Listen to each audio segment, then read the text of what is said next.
जय श्री कृष्ण। श्रीमद् भगवत गीता अध्याय 10 श्लोक 9। मच्चित्ता मद्गत प्राणा बोधयन्तः परस्परं कथयन्तश्च माम नित्यं तुष्यन्ति च रमन्ति च।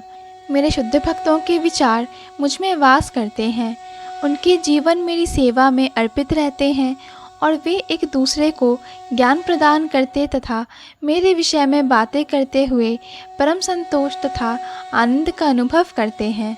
अर्थात यहाँ जिन शुद्ध भक्तों के लक्षणों का उल्लेख हुआ है वे निरंतर भगवान की दिव्य प्रेमा भक्ति में रमे रहते हैं। उनके मन कृष्ण के चरण कमलों से हटते नहीं, वे दिव्य विषयों की ही चर्चा चलाते हैं। इस श्लोक में शुद्ध भक्तों के लक्षणों का विशेष रूप से उल्लेख हुआ है। भगवत भक्त परमेश्वर के गुणों तथा उनकी लीलाओं के गान में अहर्निश लगे रहते हैं। उनके हृदय तथा आत्माएं निरंतर कृष्ण में निमग्न रहती हैं और वे अन्य भक्तों से भगवान के विषय में बातें करने में आनंद अनुभव करते हैं। भक्ति की प्रारंभिक अवस्था में वे सेवा में ही दिव्य आनंद उठाते हैं और परिपक्वावस्था में वे ईश्वर प्रेम को प्राप्त होते हैं। जब वे इस दिव्य स्थिति को प्राप्त कर लेते हैं तब वे उस सर्वोच्च सिद्धि का स्वाद लेते हैं जो भगवत धाम में प्राप्त होती है। भगवान चैतन्य दिव्य भक्ति की तुलना जीव के हृदय में बीज बोने से करते हैं। ब्रह्मांड के विभिन्न लोकों में असंख्य जीव विचरण करते रहते हैं। इनमें से कुछ ही भाग्यशाली होते हैं जिनके शुद्ध भक्त से भेंट हो पाती है और जिन्हें भक्ति समझने का अवसर प्राप्त हो पाता है। यह भक्ति बीज के सदृश है। यदि इसे जीव के हृदय में बो दिया जाए और वो हरे कृष्ण का मंत्र का श्रवण तथा कीर्तन करता रहे तो बीज अंकुरित होता है।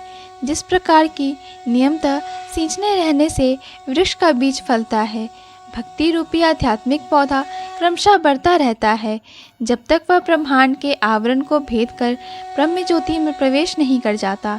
ब्रह्म ज्योति में भी यह पौधा तब तक बढ़ता जाता है जब तक उस उच्चतम लोक को नहीं प्राप्त कर लेता जिसे गोलोक वृंदावन या कृष्ण का परम धाम कहते हैं।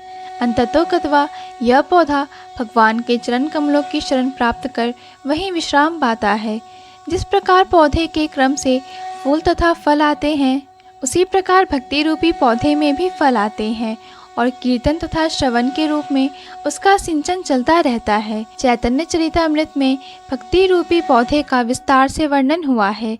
वहाँ यह बताया गया है कि जब पूर्ण पौधा भगवान के चरण कमलों की शरण ग्रहण कर लेता है तो मनुष्य पूर्णतया भगवत प्रेम में लीन हो जाता है।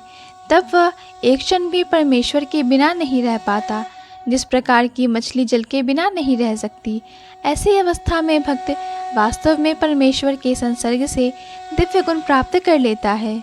श्रीमद् भागवत में भी भगवान तथा उनके भक्तों के संबंध के विषय में ऐसी अनेक कथाएं हैं। श्रीमद् भागवतम पुराणम अमलम यद्वैश्वानाम प्रियम। ऐसी कथा में भौतिक कार्यों, आर्थिक विकास, इंद्रिय तृप्ति या मोक्ष के विषय में कुछ भी नहीं है। श्रीमद् भागवत ही एकमात्र ऐसी कथा है जिसमें भगवान तथा उनके भक्तों की दिव्य प्रकृति का पूर्ण वर्णन मिलता है। फलतः कृष्ण भावना भावी जीव ऐसे दिव्य साहित्य के श्रवण में दिव्य रुचि दिखाते हैं। जिस प्रकार तरुण तथा तरुणी को परस्पर मिलने में आनंद प्राप्त होता है। जय श्री कृष्ण। पूर्ण भगवत गीता के श्लोकों को सुनने और समझने के लिए कृपया हमारे चैनल को सब्सक्राइब करें। वीडियो पसंद आया हो तो लाइक और शेयर करें।